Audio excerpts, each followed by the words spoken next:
ଖାଦ୍ୟ କମେଇ ସାରିଲେଣି। ଏବେ 40 ଟଙ୍କା ନଉଛନ୍ତି, ଆଗରୁ 30 ଟଙ୍କା ନଉଛନ୍ତି। 40 ଟଙ୍କା ଏବେ 40 ନଉଛନ୍ତି। ନା ଆମେ ଆମ ଆଡୁ ସୁଜି ଦେଇଦେବା କି ତାଙ୍କୁ? ସୁଜି ପନିପରିବା ଦେଇଦେବା, ତମେ ଖାଲି ଆମକୁ କରିକି ଦିଅ।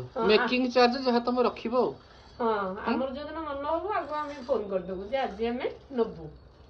ସେଇଠୁ ଆମେ ର ମେଟେରିଆଲ ଯୋଗେଇଦବା। ତାଙ୍କ ସହିତ କଥା ହେଇଯିବା।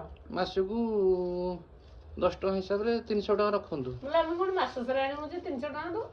ଆମେ ଦେଇଦବା ମାସ ସାରା ପାଇଁ, ଦେଇଦବା ସୁଜି ଦେଇଦବା। ହଁ ଠିକ ଅଛି, ବସ୍ତେ ସୁଜି ଦେଇଦବା, 2 ବସ୍ତା ପରିବା ଖାଉ ଠାକୁର କରିବି। ଶେଷରେ ଆଉ ଘରେ ଭାତ ରୋଷେଇ ହବନି, ଦିନ ରାତି ଖାଉଥିବା ବସିକି ଫୋନ। ଏଇଗୁରା ତ ପିଇଦେଲେ ପେଟ ଫୁଲ ଆଉ।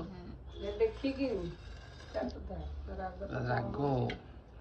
ରାଗ ନଥିଲେ ବାଗ ନାହିଁ। ବାଗରେ କଣ ମିଳିବ, ଏପଟ ତ ଅବସ୍ଥା ଖରାପ ହେଇଯିବ।